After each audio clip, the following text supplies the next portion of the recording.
Hearing none. Adoption of the agenda. Motion to adopt the agenda. So moved. Second. It's been moved and properly second. Madam Clerk. Commissioner Davis? Yes.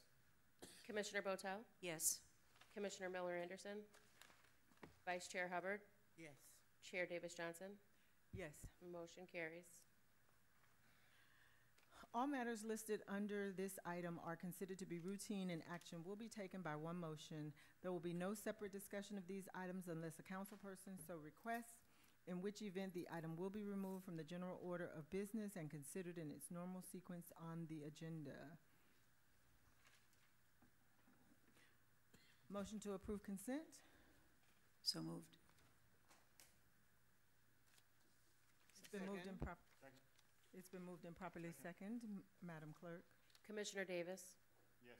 Commissioner Botel? Yes. Commissioner Miller Anderson? Vice Chair Hubbard? Yes. Chair Davis Johnson? Yes. Motion carries. Regular business? CRA Board Review of Site Plan and Related Land Use and Zoning Change, 105 Broadway, Riviera Beach, Port of Palm Beach. Madam Chair. This project is by the Port of Palm Beach. The port is within the CRA boundaries, and in accordance with the city's land development code, the CRA board is an advisory board on all land development applications that occur within the CRA. As a result, we've put this, as we do with other projects, on the agenda for the board to make comments. Those comments that are made tonight during your review of this project will then be forwarded to the Development Services Department and included in the agenda for City Council when the project makes it back to that stage. On behalf of the port tonight, I see their Executive Director, Mr. Manny Almira, and I believe Larry Smith has a brief presentation to update the board on this project.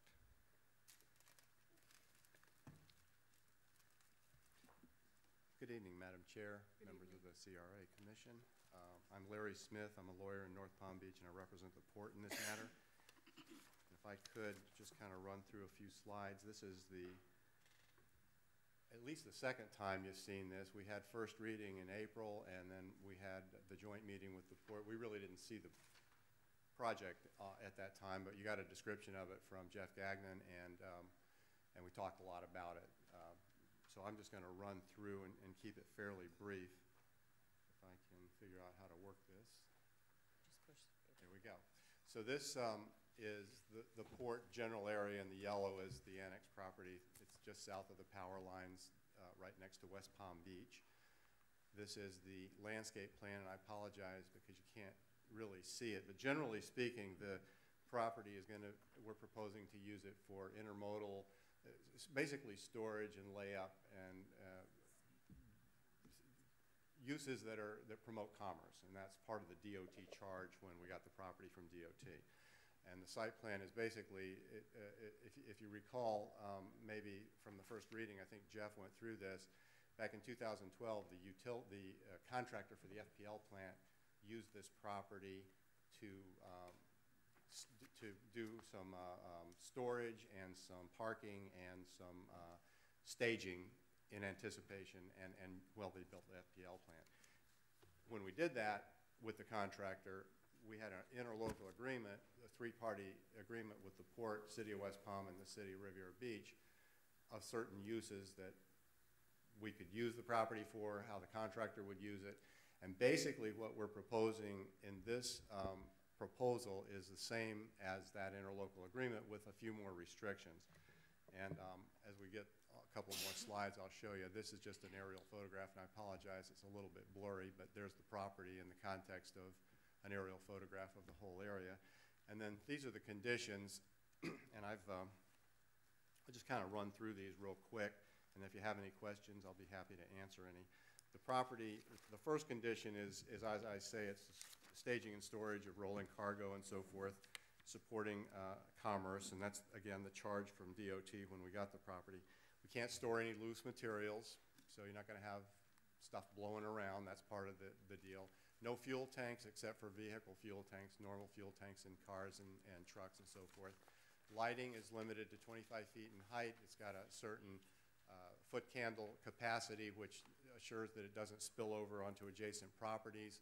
The height of the cargo can't exceed 25 feet and has to be set back at least 60 feet from the wall, which is already there. When the contractor was there, we put an 8-foot wall on the south side to shield to separate the houses on the south side, which are in West Palm, from the uses on the property. And we've got a landscape plan showing trees every 20 feet on the south side. On the west side, we've got trees every 15 feet, plus sea grape and some fairly dense landscaping. And then on the US 1 side as well, we got a good landscaping plan. Limitation on the hours, and basically the rest of them are kind of your standard conditions. And one of the things that, and I may as well bring this up, one of the things that we talked about at both the first reading and at the joint meeting was the use or non-use of this property as the extension of 710 once they closed MLK from Barack Obama Highway to US 1. So, and that was an issue that we've discussed a few times, and I don't know if Mr. Murphy or Mr. Ward are here, but they always seem to show up and talk about it. And I understand the history. After first reading, Mr. Murphy came to my office, and we sat down with Greg Picken, a lawyer in my office, and went through the history. And I don't think we disagree on the history.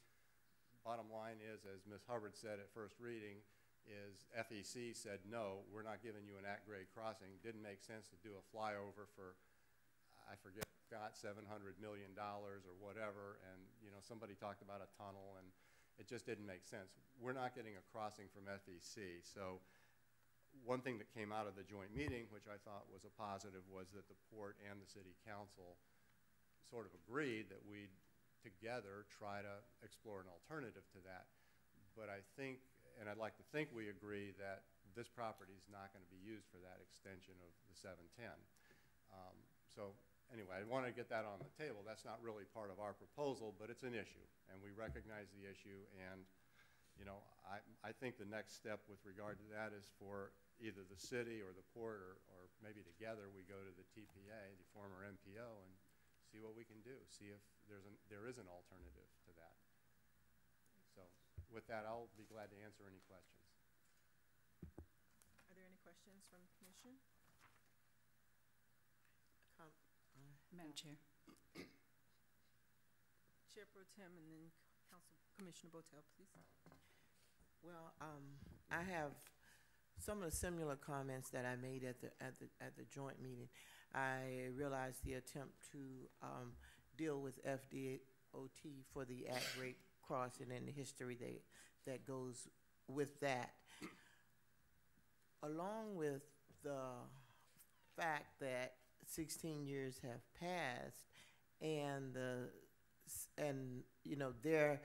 the agreement and the agreement between the port and the city was that if we give up our access to US 1 there, that we would have another access. And I'm not saying by any means that the port didn't do all that they could for us to gain that access at the foot of the bridge where we are now. But what I wanted to see was a concerted effort made for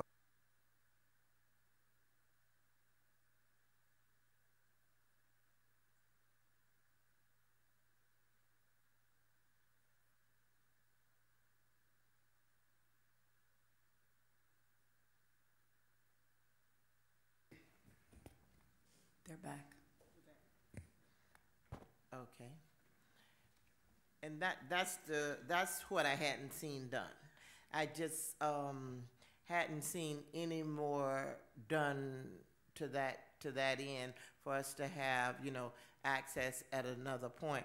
However, I did have a meeting with Nick Urine from TPA to discuss. I am the representative on the board for TPA. So we scheduled a meeting and we met to talk about different alternatives of what could possibly be done. And I felt like at our next discussion meeting or whatever, we would talk before it got here now, but I too hadn't heard anything from you until now, so. But that's something I think that needs to be done. We need to, to come up with a strategy, develop an idea, see what makes sense, something that's going to be beneficial, favorable to the city, and by all means, you have the MLK access. Now you'll have the foot of the bridge access, and then still, where will we be? We've given the MLK access. Now we're going to give you the access to the bottom of the bridge. And again, where does that leave the city of Riviera Beach and its residents? And I want y'all to think of and to come up with some serious ideas, some serious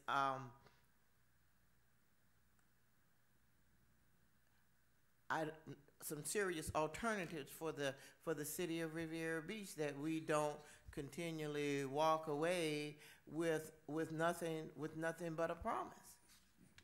Well, I appreciate your saying that you seem to say that the port did everything they could. Actually, we joined the lawsuit with DOT against the FEC trying to get the at-grade crossing, and that didn't pan out. I mean, it got dismissed by DOT is really what happened. We were kind of a tag on. We were pushing with the DOT, but it didn't happen.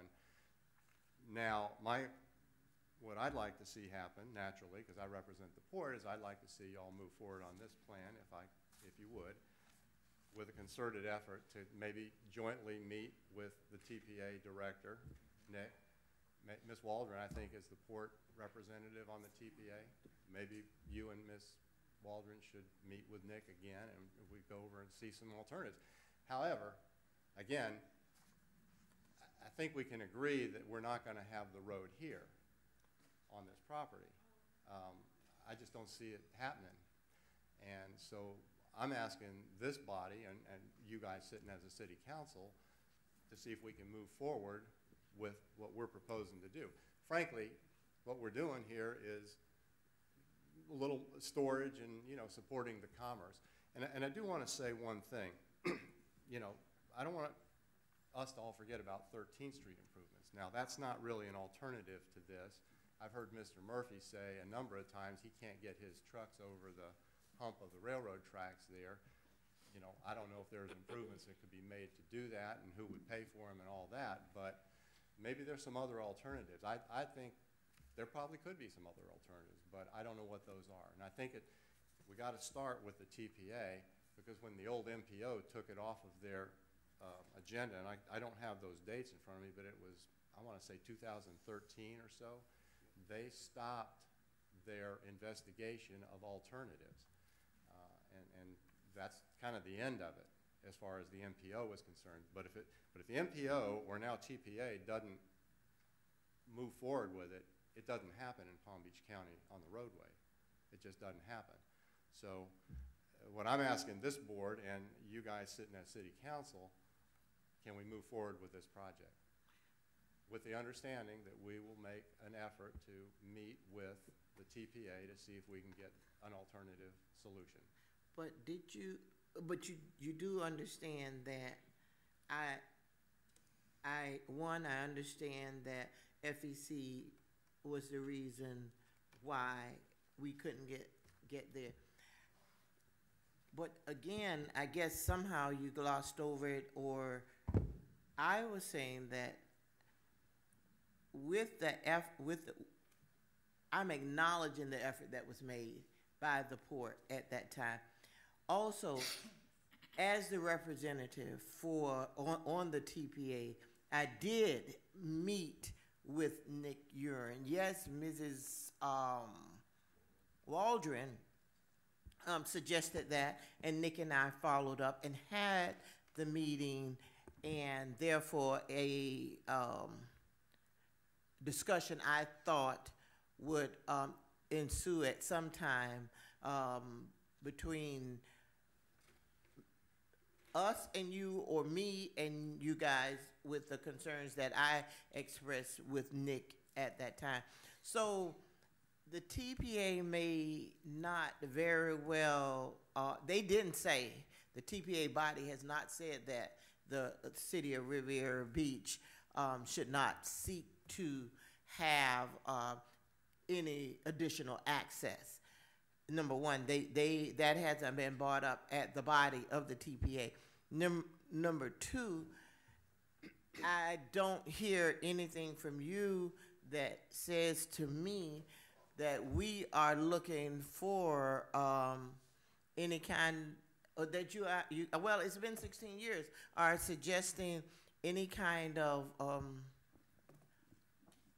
alternatives for the residents of Riviera Beach. I see it's your concern. I get it. And I think the way to handle it is you met with Nick. I think you and Ms. Waldron need to meet with Nick, bring it back up. You know, I think that at the port joint meeting with the city the other day, a couple of weeks ago, I think that both bodies expressed willingness to work together to see if there are any alternatives. Again, it's going to start with the TPA, because if the TPA doesn't do it, I mean, you sit on the board, you know what they do, and gosh, you know, if they don't do it, it doesn't get done in Palm Beach County on the roads. I mean, it just doesn't. They prioritize the projects. Now, I understand that it may seem that we haven't done anything, the port, we being the port, but we joined the lawsuit back in 2003 and the city didn't. You know, we built 13th Street. I don't think that was really a direct relationship, but we did it. And, you know, it's a pretty nice stretch of 13th Street that we did. And, you know, I think that the port is willing to look at alternatives. I don't exactly know what, but somebody suggested something at the joint meeting, which I hadn't heard, but that's something that maybe we can take a look at. I just, you know, my point is we got a piece of property here that the port could be using, that the city, if the port leases it or leases other property within the port to make room for tenants at the other property, the city's going to be getting tax revenue off of that. I mean, it's a positive thing, what we're asking for here. I understand the road. It seems like the road is the issue, or the alternative. Really, the road isn't really the issue. So, hear me clearly. It's not a matter of just the road itself. What's the issue and the matter of the fact is the citizens of Riviera Beach gave up MLK access because we thought that we were going to gain other access. So we were willing to give that up. However, that never happened. So nothing else was done to compensate the city for what they had given up on MLK, which is access. So we won't get that. We gave up that access because we were told we were going to get access at the foot of the bridge. So now we're not going to get access at the foot of the bridge. So what are we supposed to do? What are we supposed to do? And you want it now. You say that it's there. It can generate revenue. We could have generated revenue too, coming off of MLK with other with other activities had it been provided there for us. But we no longer have access to MLK. We no longer have access to the property at the foot of the bridge. So you got that. You got that. Now you want this. What is left for the citizens of Riviera Beach to continue to give away land or give away leverage, opportunity, or access?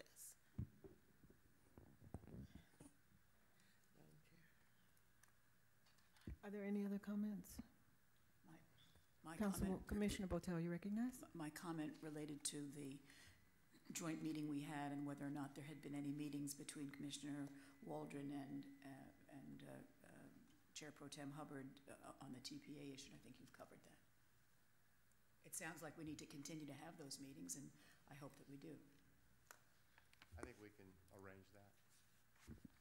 Madam Chair, Commissioner Davis, you're recognized. I just want to say thank you to the staff and Attorney Smith for coming out, but one of the concerns I do have is that we continue this momentum with the conversations between the port and the city, and really, as this move forward, keep the conversation going on with our joint meetings.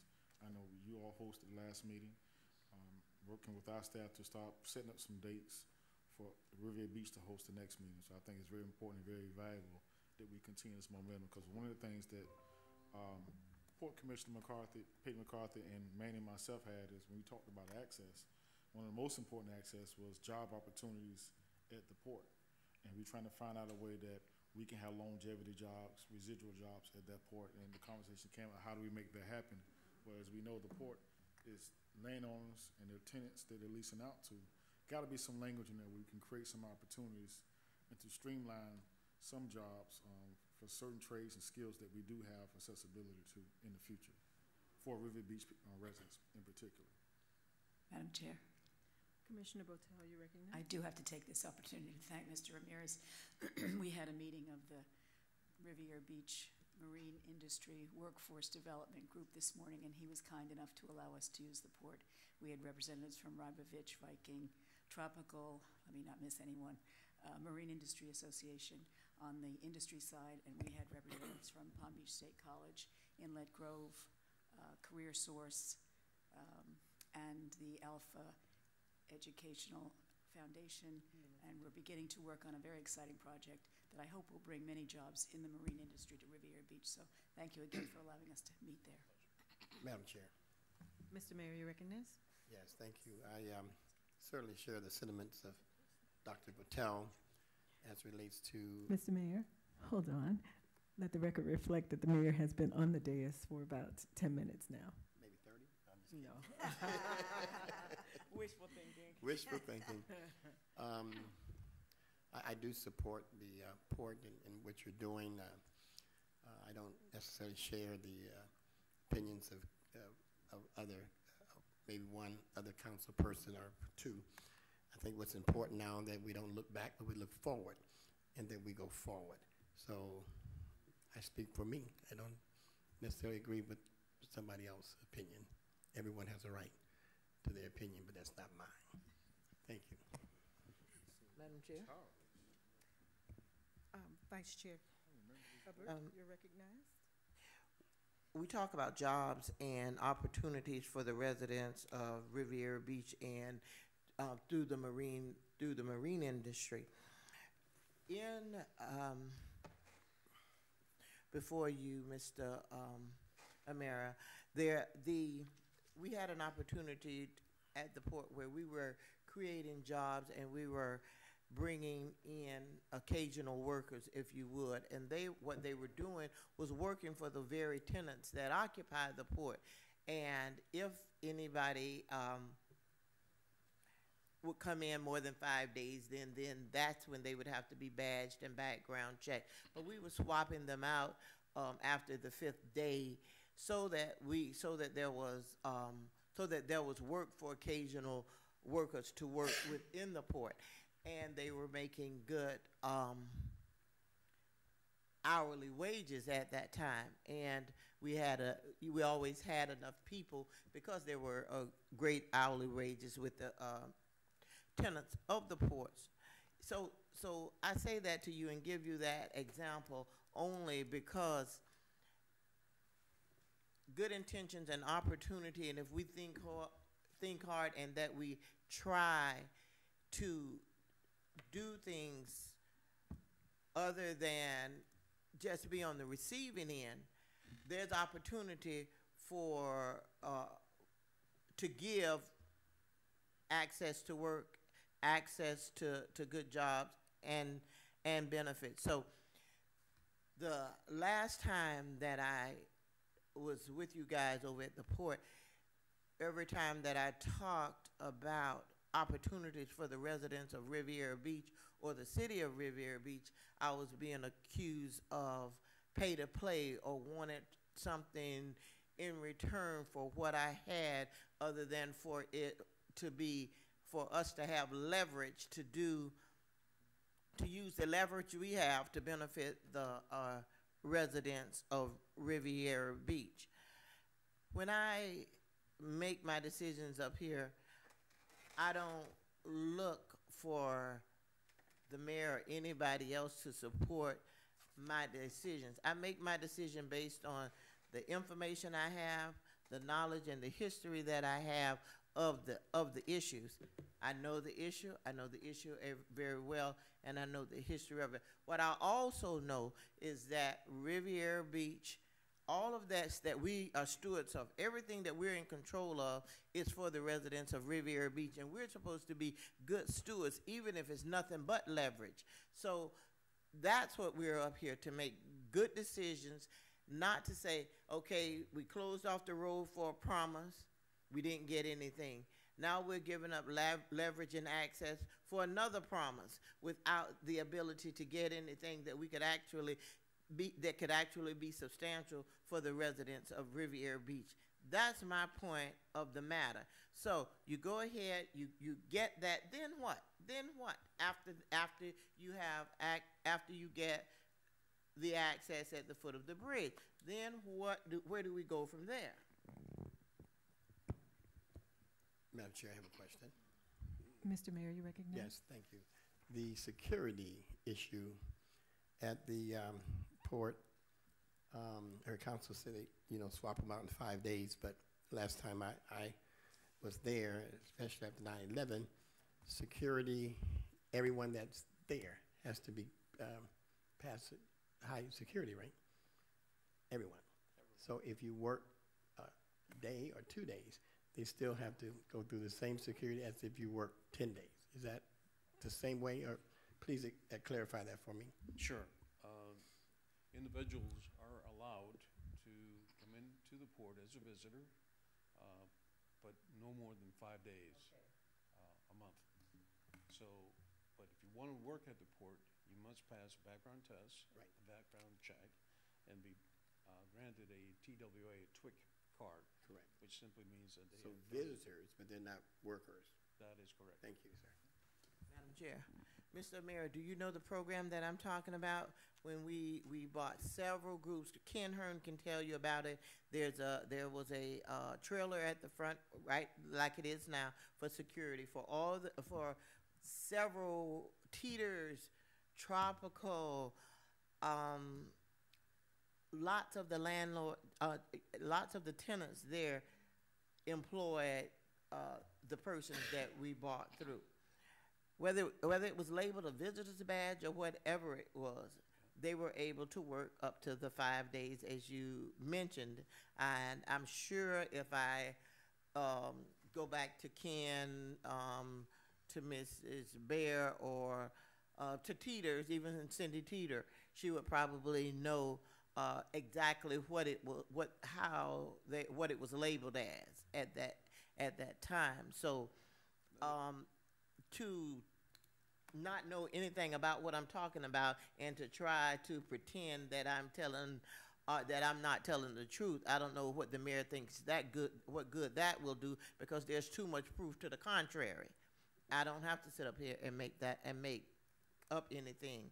The people were allowed to work on the 5 days at a time, and we swapped, them out for work there. Not that, with things changing, with TSA and Homeland Security and all of that, not to say that it's still even a viable option right now, but that was an example of things that we were able to do to get people work in and out of the port during that time.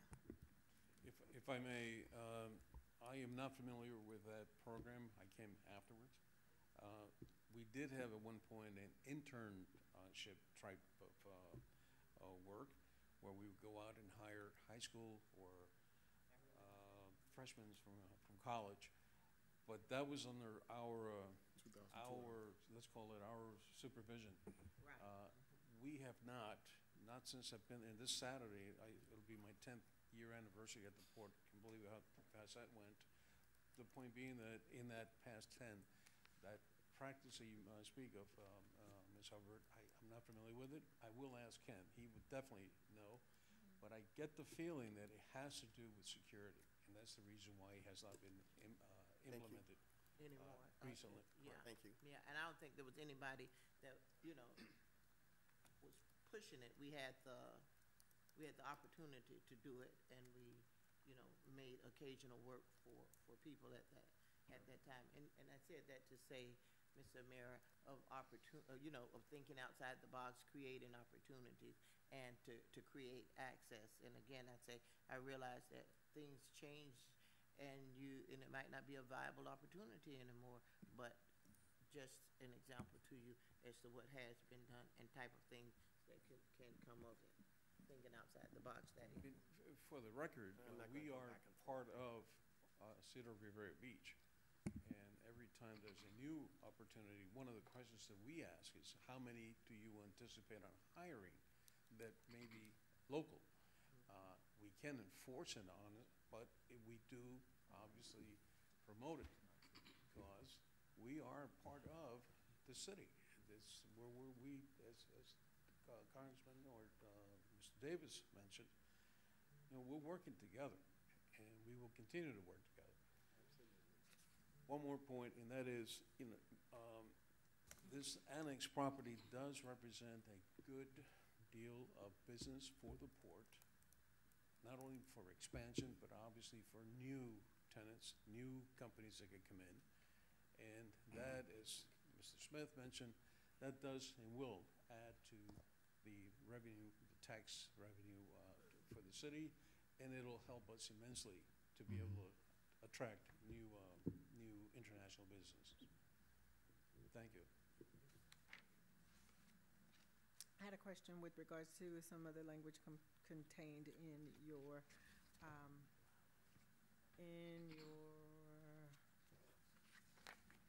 well, it's a part of the technical memorandum, and you talked about the facilitation of, when you talked about the lights and the concrete wall, let's start with the lights. You say that the lights shall not exceed 25 feet in height and must have a setback of a minimum of 60 feet. How are those parameters or specifications going to be sufficient enough not to interfere with, let's call, quiet enjoyment for those residents in that area? I honestly, Casey Long did most of the planning, but I was more involved in 2012, and this was a condition that was a carryover from 2012 when the contractor was using the property. And we went to the City of West Palm Beach Commission and came here, of course, and that was accepted. And actually, we got a letter from the Angela, and I apologize, I can't think of her last name, Van, I think, from the city for 2017 supporting these conditions, and they're okay with it. It was part of the tri-party agreement back in 2012, and it's in these conditions, and they've approved it. So I would say yes. And who's going to be responsible for compliance as it relates to the activity on the property, which can be deemed offensive, where you say that from 7 p.m. until 7 a.m. It shall be discontinued? Who's monitoring that, and how will that action be Well, we're going to be the with? first line of doing it, because if we're doing it, then we're on the hook. If it's a tenant of ours, which I'm not sure how this property is going to be used, and I don't think Manny knows either, but we'll be the first line, and then of course the city code enforcement would be, have some say about it. Well, And I'm sure the city of West Palm Beach would have some say about it too, because this is for them as well as the city of Riviera Beach, because their residents are right next door. Well, your statement just confused me, because you said you weren't sure what was going to happen on this property, and it says that the property may only be utilized for storage and storage of rolling containers. What I meant was whether the port is going to use it itself or whether some tenant might be using it in this fashion. But it'll be used like we're asking for it to be used. Mm-hmm. The use is going to be as we present. Okay, I see Mr. Gagnon moved forward. Mr. Gagnon, please come forward. Thank you, Madam Chair. I guess as the subject expert on this and very familiar with the backgrounds, There is a tri-party agreement in place with the city of West Palm Beach, the port, and the city of Riviera Beach, and that was a carryover of how this parcel was used previously. There were certain conditions that were actually embedded in a deed restriction when the port acquired the property originally, in addition to specific conditions that will run with this property that are embedded as part of the site plan, and they're actually memorialized on the site plan itself. So the height of the lights was one of the requirements. Hours of operation was one of the requirements. The wall was installed previously prior to the FPL contractor being able to utilize that site for storage. As far as any sort of enforcement activities, the property is owned by the port. However, it does fall within the jurisdiction of the city. The area just to the south, it's all single-family residential. That property borders West Palm Beach as well. We have a pretty active relationship with West Palm Beach. There's definitely a few vocal residents that live in that area. I believe one of the residents was actually, at one point in time, a West Palm Beach code compliance or code enforcement officer, or worked in that realm. So if there are any noise issues, we will definitely hear about it and also be in communication with one another to ensure that it's resolved. And I see that there is language here that says any alternate property use will require approval by the city of Riviera Beach.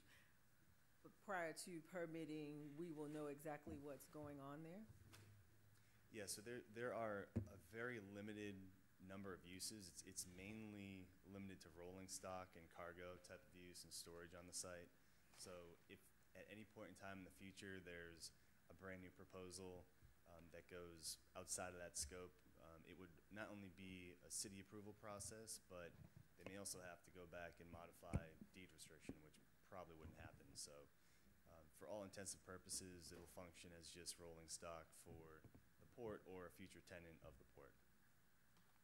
Are there any additional questions or comments from the commission? No. None.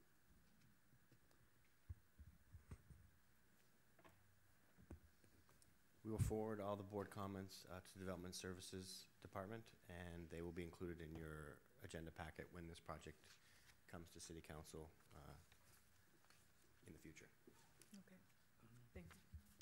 Thank you for your time. Thank you. Yeah. Item 4. A resolution of the Were Board of there- Commissioners. One moment. You gonna Were do there public comment cards? No, there was no, There were no no, comments. Madam Chair. Mr. Attorney, you were trying to get my attention? So do we need to vote on it? Sorry. Thank you. A resolution of the Board of Commissioners of the Riviera Beach Community Redevelopment Agency adopting a revised pricing structure for Bicentennial Park, including revisions to the policies and procedures for pricing at Marina Village, providing an effective date. Is there a motion? So moved. It's been motioned and properly seconded. Mr. Evans? Yes. We presented updates and revisions to the Event Center policies and procedures at our last board meeting on June 27th. During that discussion, staff was requested to evaluate the need to provide a lower family rate for family smaller type events that don't require a special event permit, which we would hold in Bicentennial Park. Rod McLeod, our facilities manager, working along with Gabrielle Monroe, have come up with new proposed pricing for our team, which is proposed for tonight's meeting, and for your approval, rather. The park, what we've done is created 2 small areas which could be separated for use, Picnic Area 1 and Picnic Area 2, which are shown above. These areas could be reserved for use for up to 75-person gathering. They include tables, areas where you could grill, and space where you could put up a bounce house or a tent for your small event. And you could rent this area while we could still keep Bicentennial Park open to the public, which we felt was important if we were going to rent the facility for a lower amount. The proposed pricing for Picnic Area 1 or 2 would be $285, and that would be for 4 hours, which would be a half day. This is also a change. Previously, the park, if you were going to rent the entire park, would only be available for the entire day. If you're going to rent at the family rate for a smaller amount, then you could get it for a half day, which is 4 hours. And then we also have a rate in case you wanted both Area 1 and Area 2. And the resident discount would apply, which is 30%. So the Riviera Beach family rate for 4 hours to reserve one of the picnic areas would be $200. And the cleaning and damage deposit is $250 for Area 1 or 2, and if you rented both, you would pay $450 for the both. Staff recommends approval of this pricing structure. We think it enhances what we offer our residents, and it will continue to allow us to keep our Centennial Park open while still reserving parts of it for smaller type of events. Any comments or questions from the commission? Madam Chair, Commissioner Botel, you recognize. I think the staff did a very nice job accommodating the request from council. Appreciate it. Thank you. Any other comments? Madam Chair, I just want to point Vice out. Chair, you're recognized. Thank you, ma'am. I just wanted to point out that, to make sure that the residents hear and understand that there will be a general area that they will still be able to come over to the park with the children at the water fountain and stuff, and that to come over to do the general stuff, there won't be a charge for that. But the 2 rental areas, that's where the charge will be. I really didn't realize how many people actually are coming for the fountain use, and even if they aren't having a birthday party, and I don't want, or a party per se, I don't want them to feel that they will now have to stop coming. I just wanted to clarify that that's still, the park is still available to the general public. Thank you. Any further comments? Yes, Madam Chair. Mr. Mayor, you recognize. Thank you. The 75 person, that's when you have to pay if it's even, if it's 25, if it has to be, I mean, how does that go? That's just what our estimate is of the number of people that you might want to fit into that area if you were going to reserve it. You could, you don't have to have 75. You could reserve it just for one. But if you have 25, does it mean you still pay the whole thing? Yes, the reduced rate is for reservation of that particular area in the park so that you can either set up, the park is normally open to the public and free for use. This is just if you wanted to ensure that an area of the park would be reserved for your own private use, that's what this would apply to. Okay, but if it has not been reserved, it's still free? Absolutely. Access to the public without cost? Yes. Thank you. Any further comments? Madam Clerk, are there any public comment cards? Yes, Madam Chair. Bonnie Larson.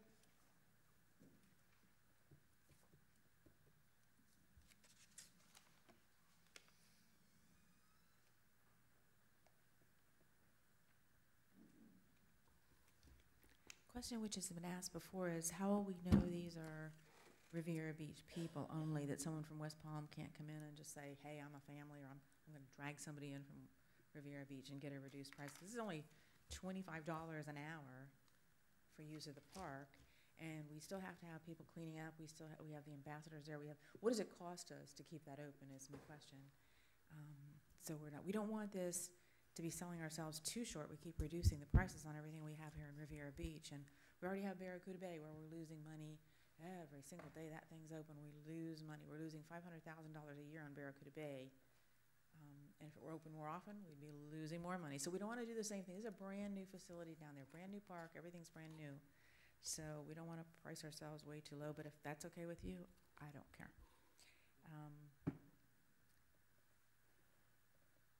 The thing we haven't talked about tonight is part of this is the policies and procedures at the Marina Village. We haven't talked about that.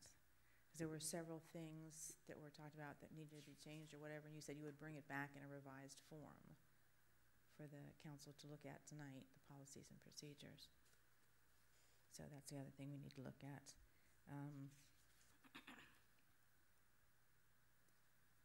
Oh, and, well, can't see it now, but that area number was number 1, the one that was lower, and number 2, area number 2, whatever that, well, we can't see it now. There's no slide. But the one park area, which was kind of long, and then the one above it seemed to be more of a square. The lower one, is that gonna be roped off or something so we don't interfere with the people? So they don't flow over into the area of the people using Bicentennial Park? So they know where their boundaries are? So we don't like flow into all of the public use? So if you brought the policies and procedures back, I didn't see them tonight. There was no backup outside. Thank you. Thank you. Any other comments? No, Madam Chair. Regarding what Ms. Commissioner Miller Anderson, you're recognized. Regarding what Ms. Larson just stated about were you bringing back those changes that were made within the policies? I believe there was some additional direction given at the meeting to study some other aspects, so we will develop those and bring them back. So we're not giving approval tonight for that, because it's in the resolution, pricing structure, including revisions to the policies and procedures for pricing. So that's just this portion of it here, not the other section of policies and procedures. Yes. Just this Only pricing to specific this. change. Okay. So you'll come back with another one stating about the other policies and procedures? Yes, we will. Thank you. Madam Clerk. Commissioner Davis? Commissioner Botel? Yes. Commissioner Miller Anderson? Yes. Vice Chair Hubbard? Yes. Chair Davis Johnson? Yes. Motion carries. Housing Beautification Grant Program update. Anita Jenkins, our Executive Director of the CDC, and our Director of Housing Services will present an update to the board. One of our CRA's funded programs is making facade and home improvements to some of our single-family homeowners within the CRA. She'll give the board an update on that, and additionally, we will be requesting for the CDC to expand that program. Anita, thank you. Good evening. Anita Jenkins, Director of Neighborhood Services. I have a brief presentation.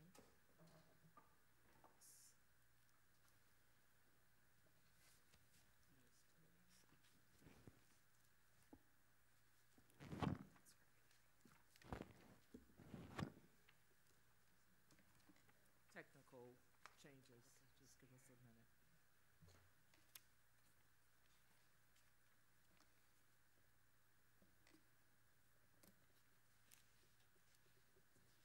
We wanted to give you an update on where we were with our housing beautification program. Last year, we promised that we would give periodic updates on our various initiatives. Just to remind you of some of our neighborhood investment tools, we have our homebuyer workforce program, workforce rent-to-own, the Renaissance program, and you see one of the houses there, our house-by-house program. And tonight we're talking about the single-family housing beautification program.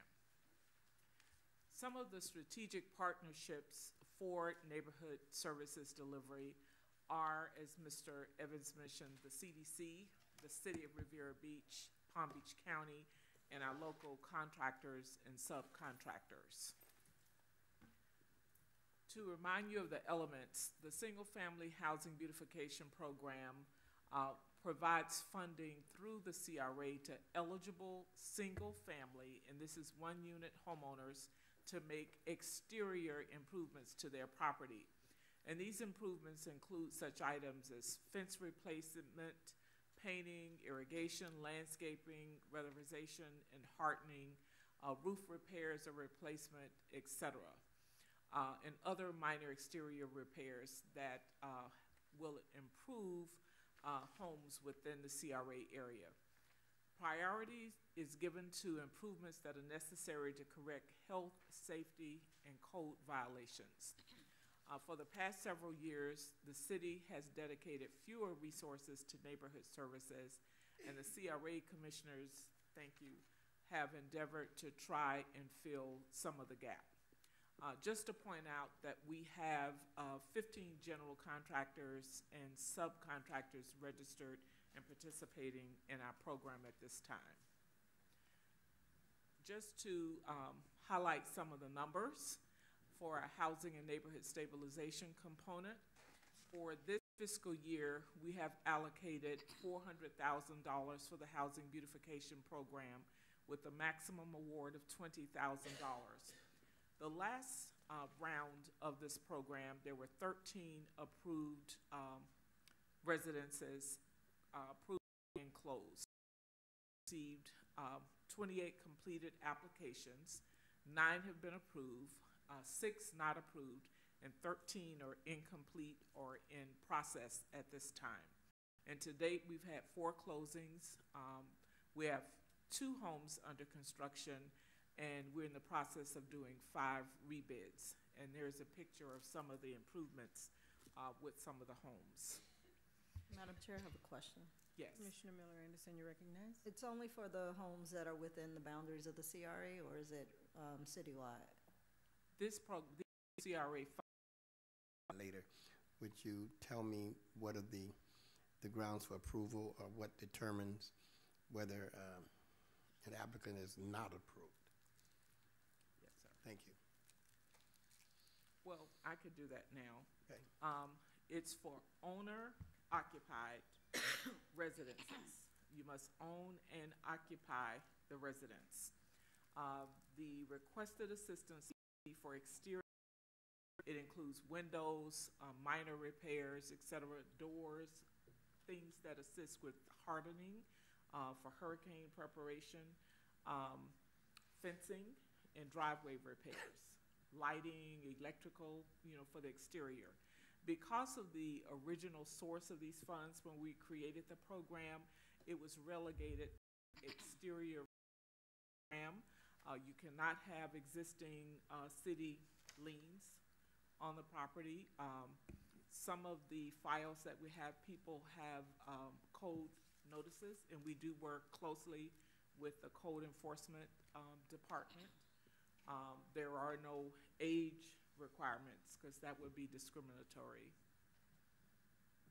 Okay, thank you. Thanks. We updated our program guidelines last October. We have continuously been distributing our marketing material and our applications.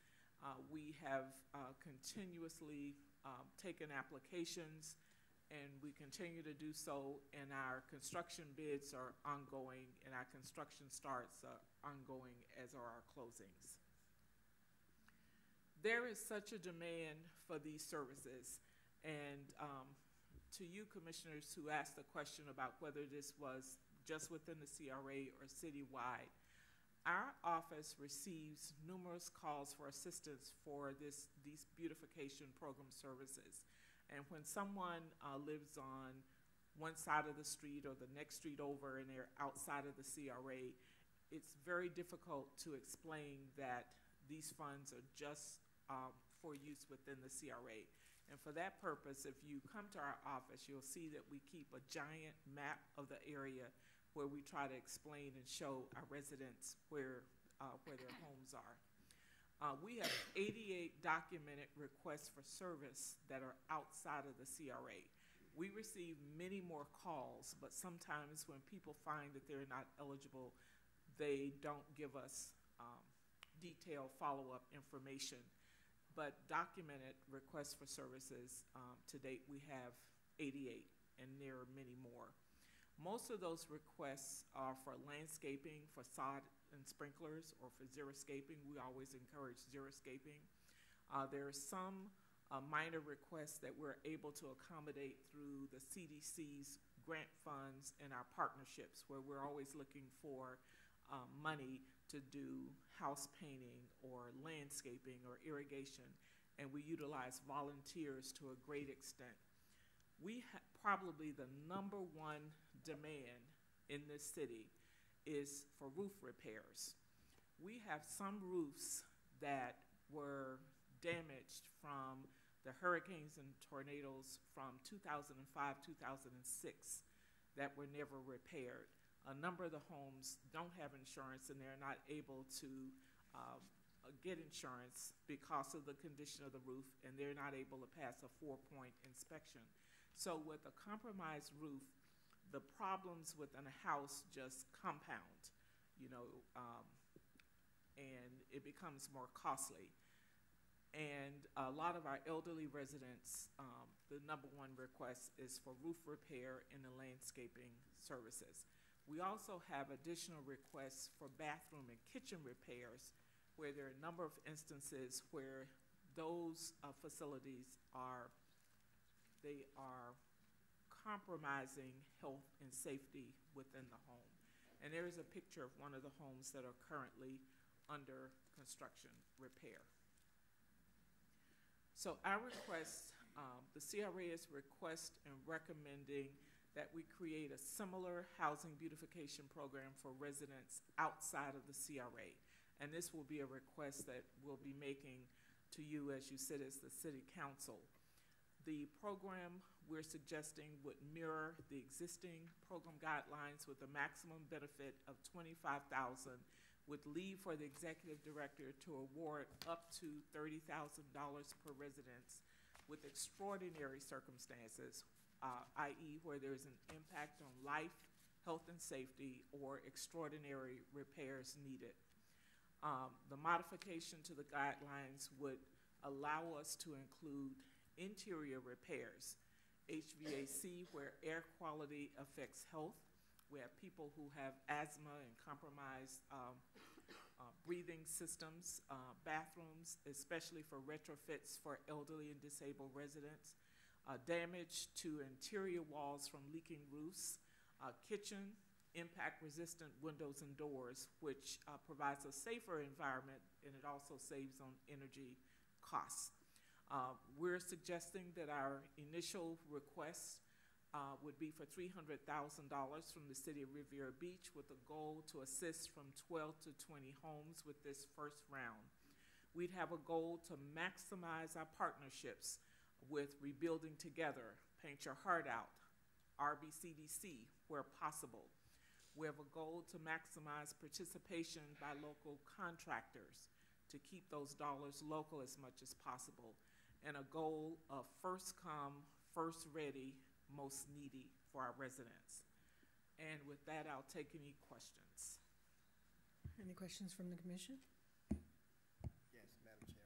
Mr. Mayor, you recognize. The 88 requests that you got, was that mostly in the CRA, or was that kind of mixed up? Those 88 are outside of the CRA. 88 was all outside? Yes. Really? All outside. Really? Okay. Thank you. Yes. Any further comment from the commission? Any public comment? Yes, Madam Chair. Bonnie Larson.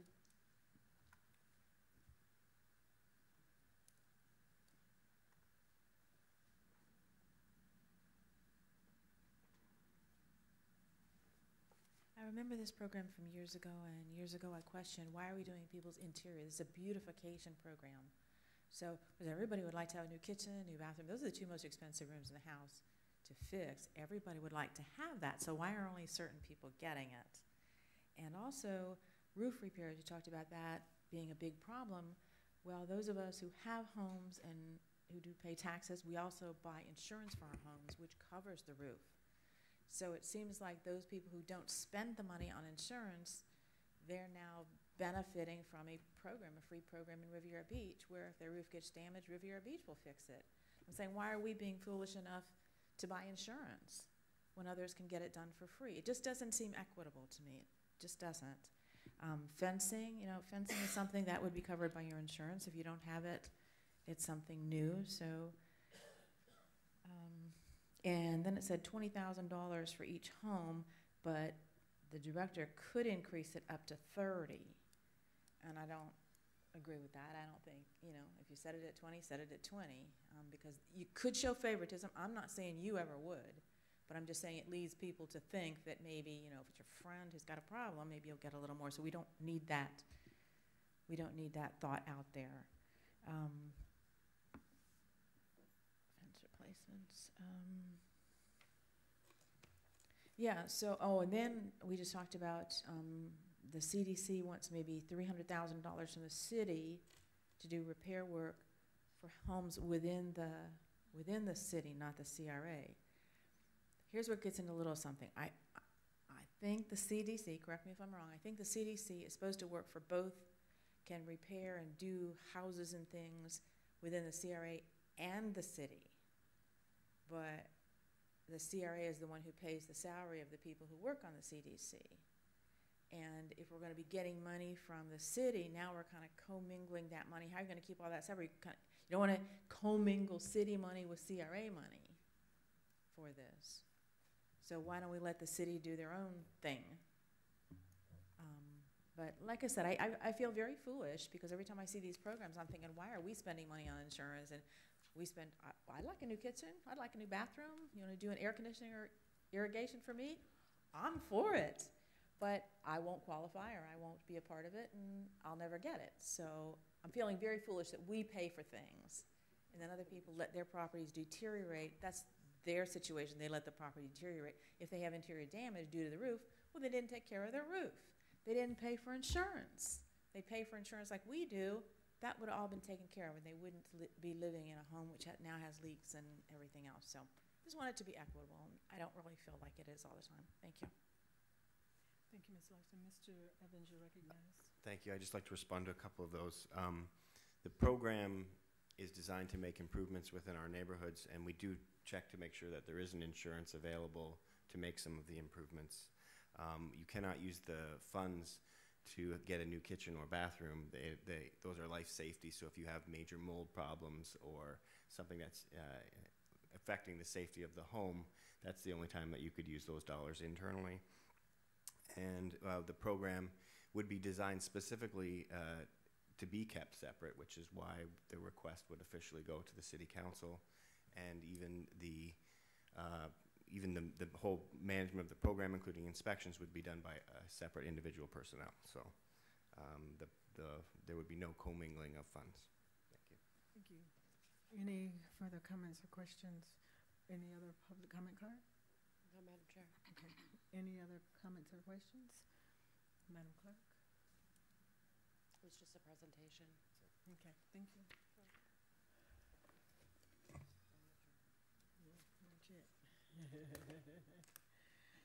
Public comment. Receipt of public comments. Non-agenda items, 3-minute limitation. Public comments should be restricted to issues, matters, or topics pertinent to the Riviera Beach Community Redevelopment Agency. Please be reminded that the CRA Board of Commissioners has adopted rules of decorum governing public conduct during official meetings, which have been posted at the entrance of the council chambers. In an effort to preserve order, if any of the rules are not adhered to, the commission chair may have any disruptive speaker or attendee removed from the podium, from the meeting, or the building if necessary. Please govern yourselves accordingly. Madam Clerk. Fane Lozman, followed by Bonnie Larson and Lloyd Brown.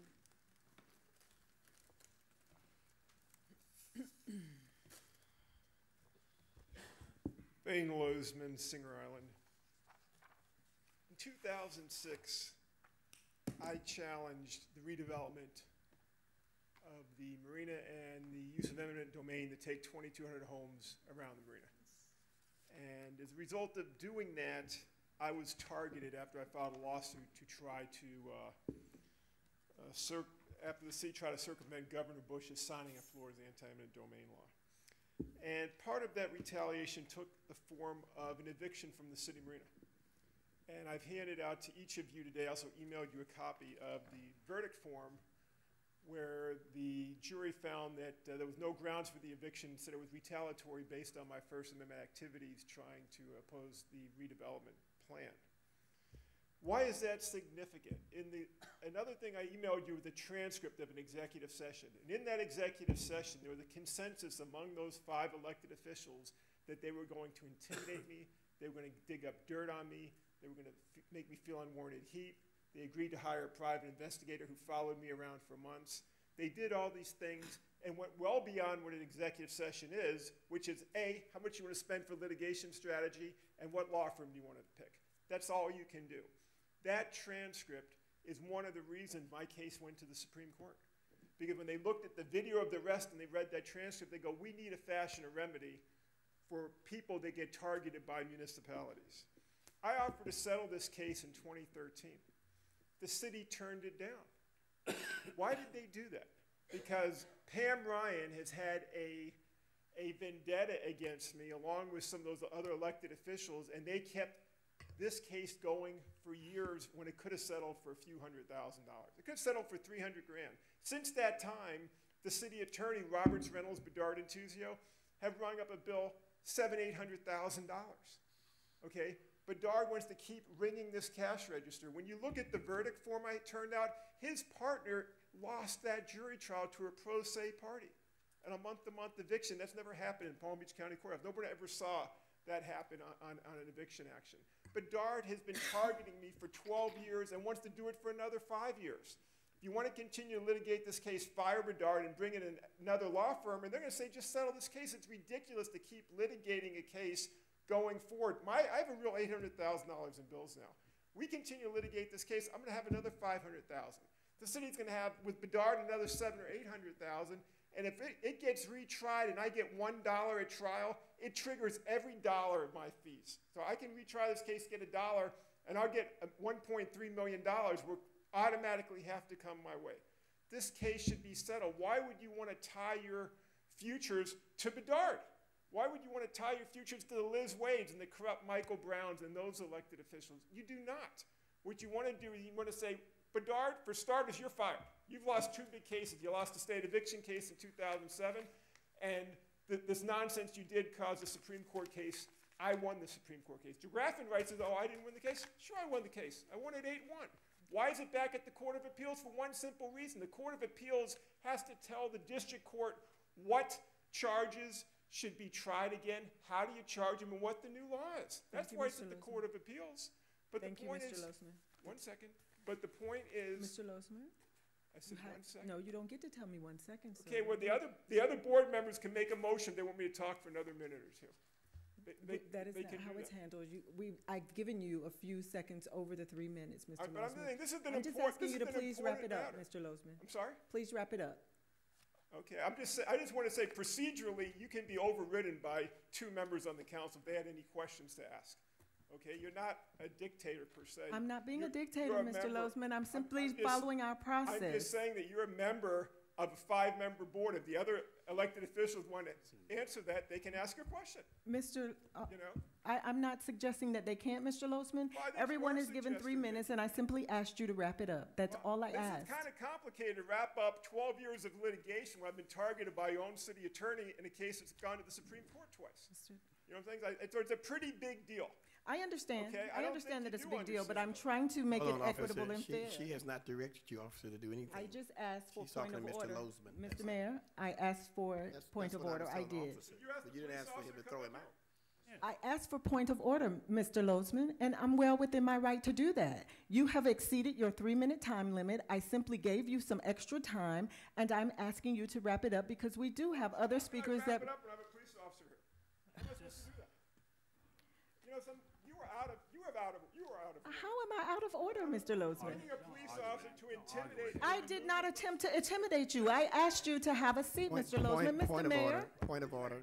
Mayor, you said Point of order. Point of order. What's happening here? Point of order. Look at this. Officer, hold on. Officer, please do don't not do that. Do We don't not. want, do not. Do not. Do not. I'm, The First Amendment said that. Mr. Mayor? I just said point of order because it was getting confrontational. We don't want to end up in the Supreme Court. Yes, but no one from this dais has spoken up. We have said 3 minutes. 3 minutes is the time frame, and then you want to make me look as if I'm the bad person, I did not. and I am preventing not me. him from speaking. That is not my goal. My goal was simply to say to you, Mr. Losman, your 3 minutes had expired. You were given a few extra seconds over the 3 minutes, and I simply asked you to wrap it up. There is no other government that allows that. But you insist on, pointing fingers and making it seem as if I'm trying to be a dictator. I was not. I'm simply following. I apologize for him touching your arm.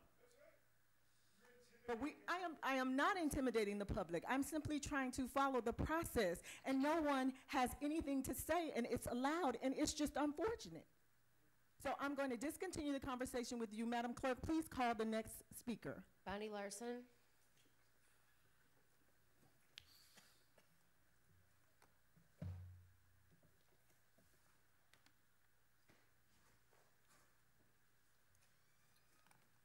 Bonnie Larson. To be consistent, we mentioned that Mayor Masters arrived late, however long it was. I wasn't watching the clock there. But we also need to announce when people leave the dais. Mr. Davis left at 6:50 p.m.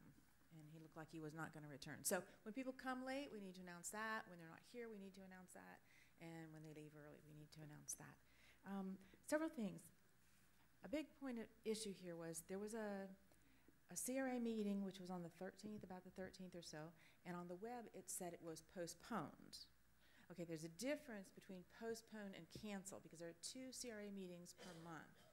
So that one on the 13th or 14th, that was really canceled, but it said postponed. Then when it got to be the second meeting of the month, I think it was the 27th, on the web it said meeting postponed. So that led everybody in the city to believe there was no meeting that night either. So as the CRA goes on their website, for the city website also, please always check on that to make sure, because it said that night when it was the meeting, it said meeting postponed again. So like I said, there's a difference between postponed and canceled. The first one of the month was canceled, so that should have said canceled, and the second one should have just been on there. So if you would check with the city website to make sure they're putting it on there right, because 34,000 people thought that meeting was canceled. We have now downstairs the murals downstairs. Well, we have 2 of them actually down there. If we could put that on the web, that would be good. There's only 2 of them down there, however. The other ones were not up. And I wondered the night we talked about that, why are we painting murals, paying to paint murals on buildings that don't belong to the city or the CRA? A couple of them were behind one was on the Greater Gator, and one was behind the Greater Gator, behind the Ambassador Center. The Ambassador Center, which lease might be up in a year or so, we're painting on that building. Who's even going to see those back there? I mean, I think I've been back there once in my life, behind the CRA, behind the Ambassador's building, and also that attorney who's back there. That's a private business. We're painting on his walls. And there was no discussion of the cost of these murals either, and that makes a big impact, decision-making wise. And the lady who had the fabric weaving, before you make a decision on that, ask her to see an example of that. She didn't mention what kind of fabric it was, and you should see it before you vote on that that's what you want. Darlene Hatcher, been missing her for about 2 months now. Has she left the CRA, or what's the deal with Darlene? She's been there a long time. And I guess that wraps it up for me. Thank you.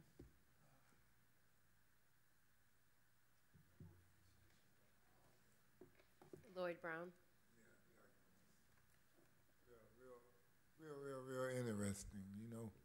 You can start. You know, I'm up here because I'm wondering, the CRA board, you know, okay, those 24-hour stores, you know, 24/7, what benefits does that have for the city? Or is it because they open 24 hours, do we get a greater benefit out of these stores, or does it hurt the neighborhood? I mean, who in the CRA, who in the hell let them stay open 24/7 in a crime-ridden neighborhood? I mean, was he thinking, or was he, I mean, what benefit do we get? Could we, you know, some people ask me who live around by these stores, they asked me to run for a position. I just told them if I did, it was just to get the vehicle, you know, ride around, bullshit. Excuse me, like, I didn't mean to say it like that, but it seems like that's what's being done, you know, the positions y'all have. And Ms. Botel, thank you again. I'm talking with the guy about my house. Let me tell you, I got a car I'm cutting up in the yard. I don't go to church on Sundays. I don't go on Saturdays. But I've been living in this neighborhood right where I'm at right now. I was born in a room right where I'm sleeping tonight. I was born in that same general area. I know more about this city than any one of y'all think. And it's like this, we need more from the CRA. We need much more than what you want to give. We don't need corner stores selling beer all day long. See, if I was in there, I would get me a BMW with my little money y'all give me and ride around to every store, and I would make sure they're giving out receipts. I would make sure that these people are selling me things right there's something that's been in there not 2 months, like bread and whatever. And if you're gonna have a restaurant, you're gonna have 2 restrooms. I'm not gonna come in there and when I drink a beer, I gotta go behind your place and piss. That's not even right. See, y'all looking at the big picture when you got people in the neighborhood need more. And then you say the CRA, they only put, I need grass, but I don't really want none. The way I do it in my house, it was like, I'm trying to protest. I was protesting like I wasn't paying my taxes, had the money. But you know what? The people that build the house, they're not gonna do anything to them. They just gonna sweep it under the rug. That's what's so bad about it. But because I wasn't gonna, I mean the contractors who did the mess up. Okay, now I ain't paying my taxes. See, trying to say, well, this is my way of protesting. Shoot, they were gonna sell the deeds. So they say like, we eat together down here at Palm Beach County. We got kids going to the same school.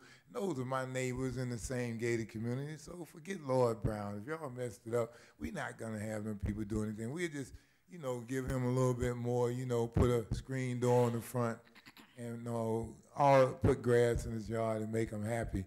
But if that money's being screwed up again and again and again, that's going to be your fault.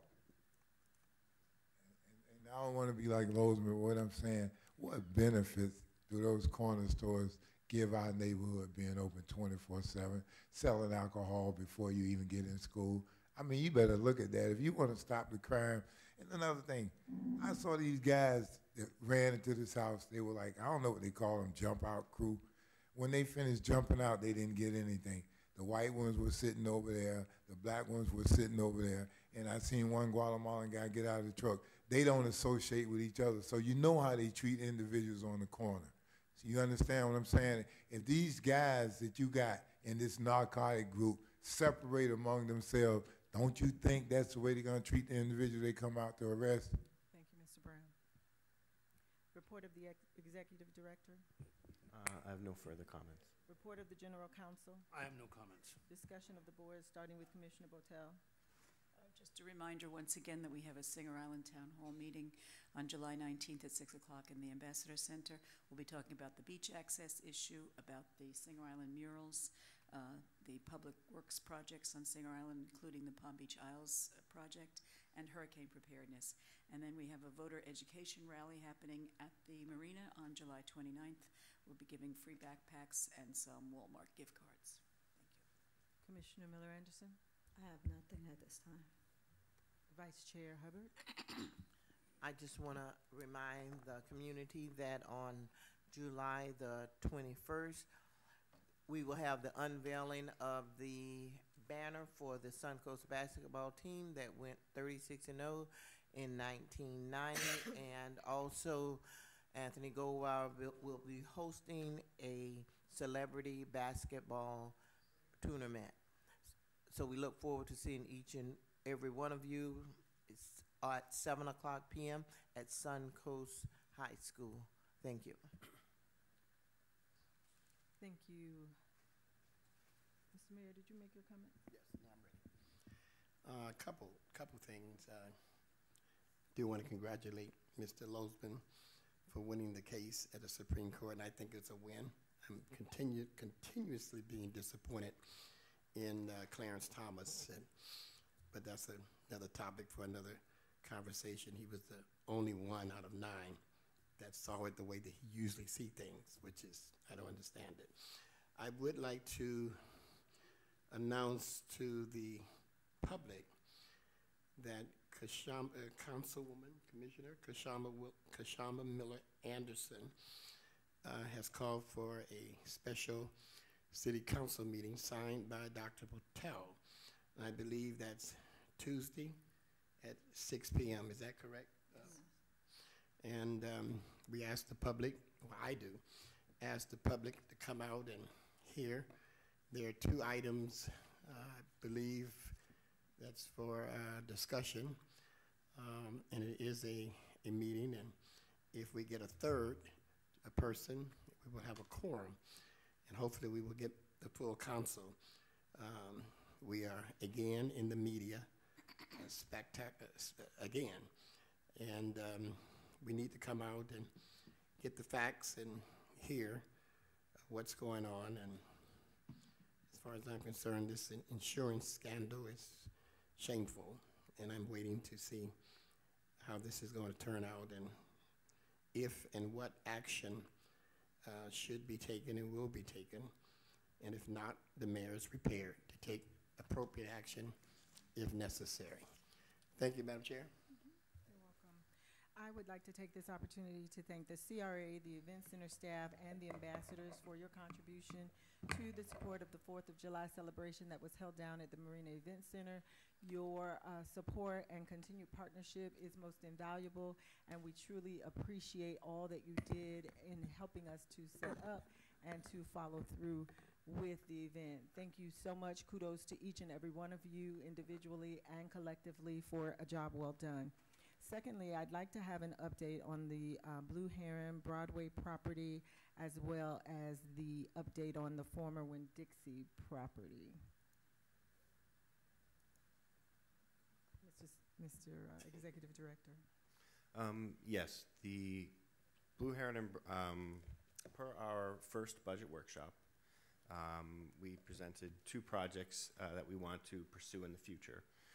And one was getting the redevelopment of the corner of Broadway and Blue Heron. We own one property there that we'll be proceeding with, which will come back before you for design and construction of a new city entranceway and a fountain. And then across the street from that is a vacant building that's been vacant for some time, and the CRA has initiated action towards trying to bring that property before this board for acquisition, and I'm hopeful that that will come before you soon in August. Redevelopment of that site will make a significant impact on the Broadway corridor and redevelopment of the area, so we think that's a really good project, and we'll be bringing that before you shortly. And the other project was the Winn-Dixie.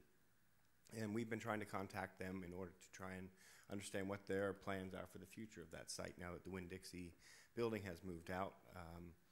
They have now settled a lawsuit between Winn-Dixie and the property owner, so the property is now available for lease, and we're following up with them to try and understand what their plans are, because I believe what we would like to actively try and help them either get it rented to a user, because having a large vacant space like that in the CRA is not ideal, and even possibly partnering with them to try and find some uses for that building. Thank you, sir. Are there any further comments or questions? There being no further business, we stand adjourned.